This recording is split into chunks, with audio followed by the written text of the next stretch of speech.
Kaulang sadida. Dan katakanlah oleh kalian itu perkataan yang baik, yang benar. Anak jatuh, ada gak ibu yang berkata begini?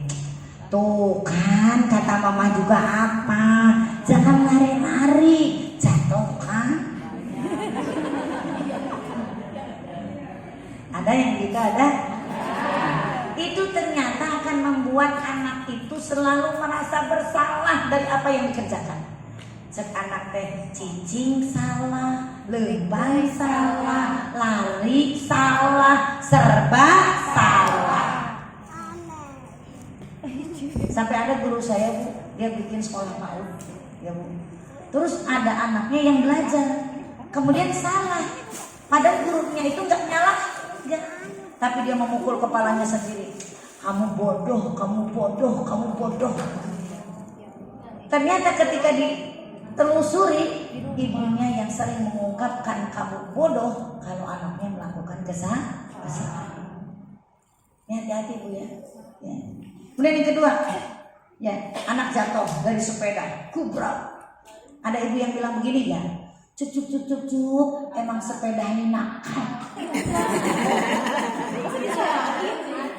Ya, memang ini nakal, ubin tuh nakal. Ya, ibu sedang mengajarkan anak tidak mandiri dan menyalahkan orang lain.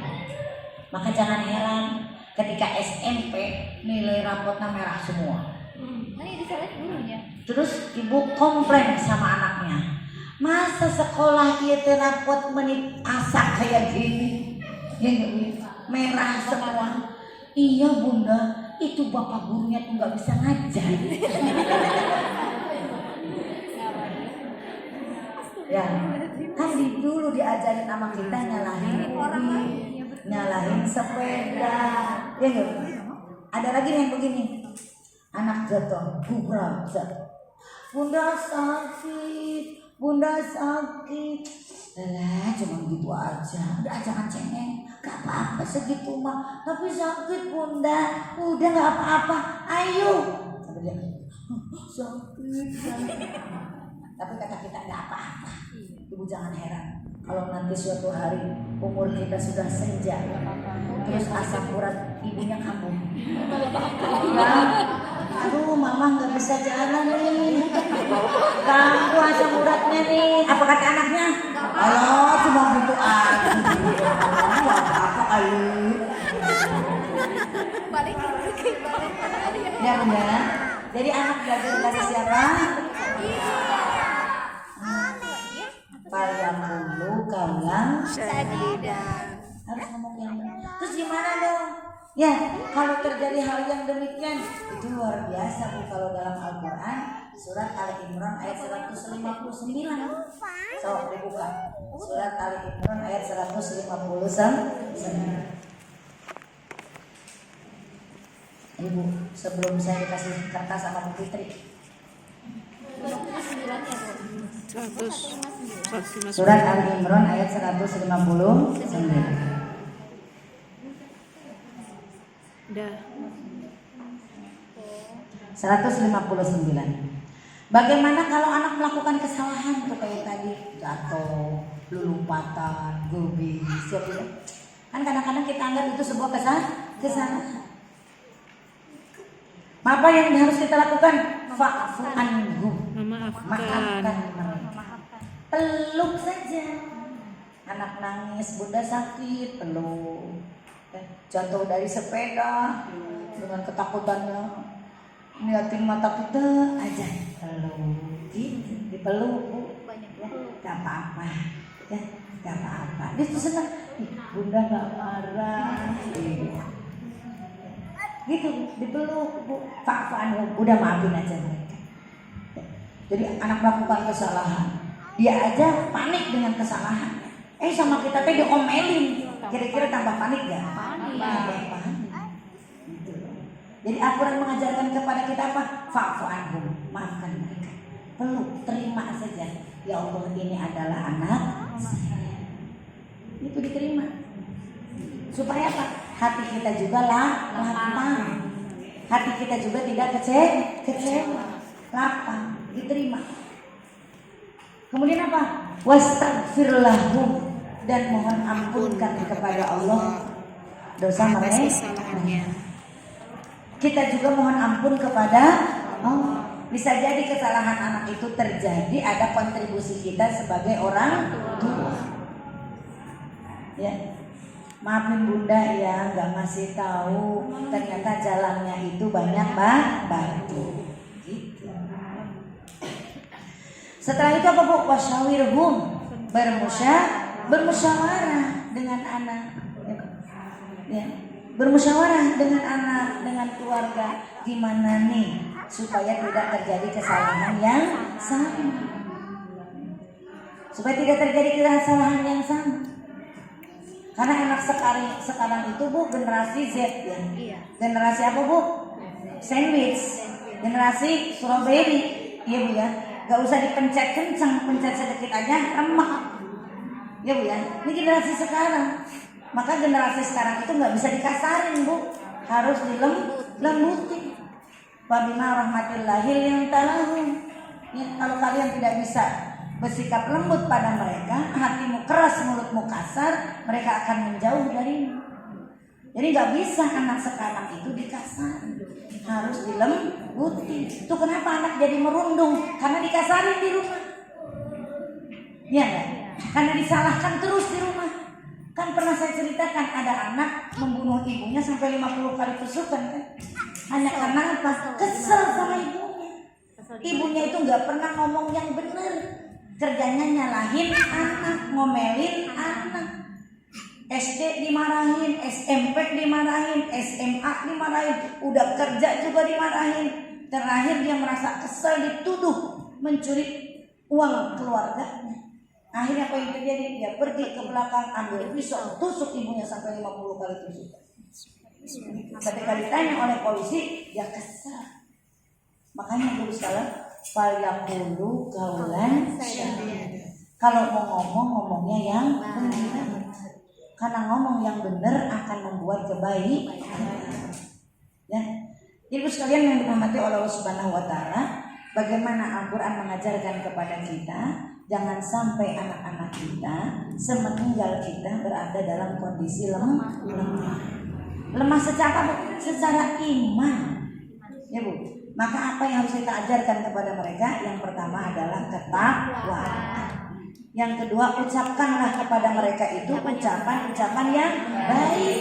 Ucapan-ucapan yang memberikan motivasi. Dede soleh, dede baik. Ya, seperti ibunya Sudes, itu luar biasa.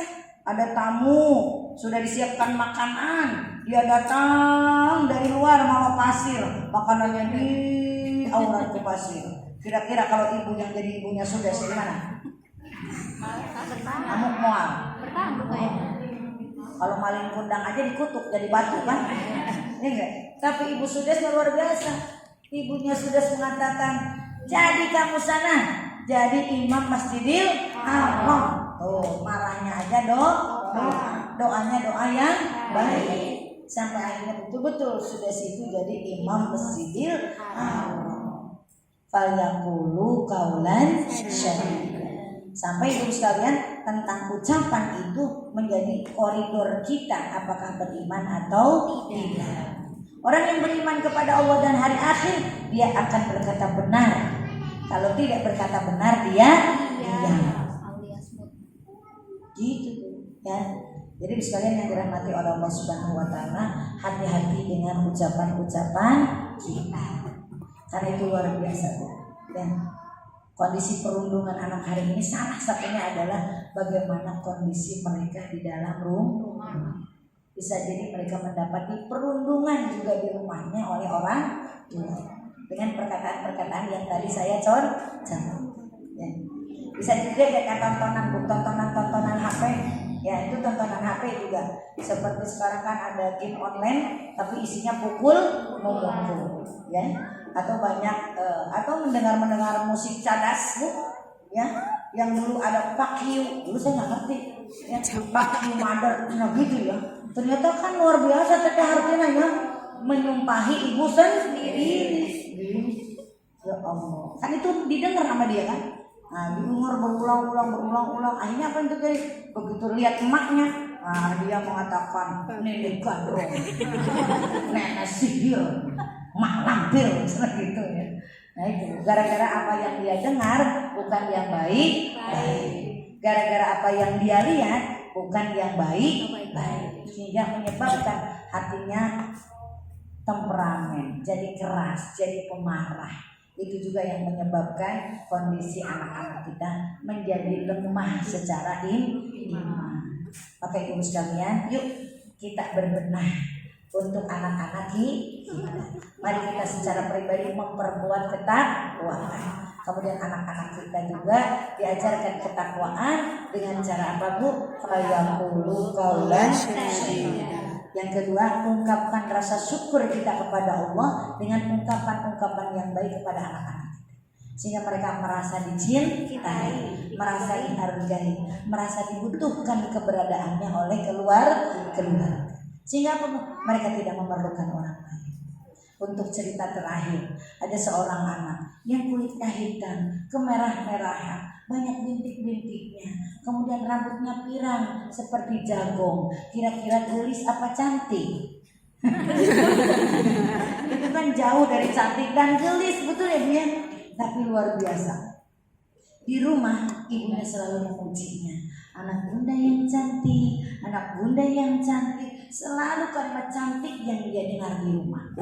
Sehingga ketika dia mulai sekolah, keluar dari rumahnya, dia sering berjalan seperti seorang ratu yang paling cantik. Dibully luar biasa di sekolahnya tentang rambutnya rambut jagung, mukanya totol-totol dan lain sebagainya. Gak pernah menangis. Kenapa? Aku cantik. Kenapa dia merasa percaya diri? Di rumah dia tidak pernah dirundung oleh orang tua. Kan kadang-kadang ada orang tua yang begini ya, kamu tuh pesek banget kayak siapa? Kulitnya hitam banget kayak siapa? Ya, mama bapaknya tinggal ngaca ya. Nah gitu ya ibu sekalian yang dirahmati Allah Subhanahu Wa Taala. Mudah-mudahan apa yang kita bicarakan hari ini menjadikan kita ibu yang salehah, menjadikan kita istri yang salehah, yang bisa menghadirkan keluarga yang jauh lebih baik, tidak seperti halnya keluarga-keluarga di luar sana ya, anak-anak yang mengalami perundungan, dirundung dan sebagainya hanya karena disebabkan kekurang nyamanan kondisi di dalam rumah. Kemudian yang kedua karena tontonan yang kurang baik yang sering dilihat atau karena sering mendengar ucapan-ucapan yang kurang baik. Nah, mudah-mudahan dengan penjabaran yang tadi disampaikan minimal kita bisa menjaga anak keturunan kita dari hal-hal yang tidak kita inginkan. Mari kita sama-sama tutup pertemuan kita dengan bacaan hamdalah. Alhamdulillah. Astagfirullahaladzim.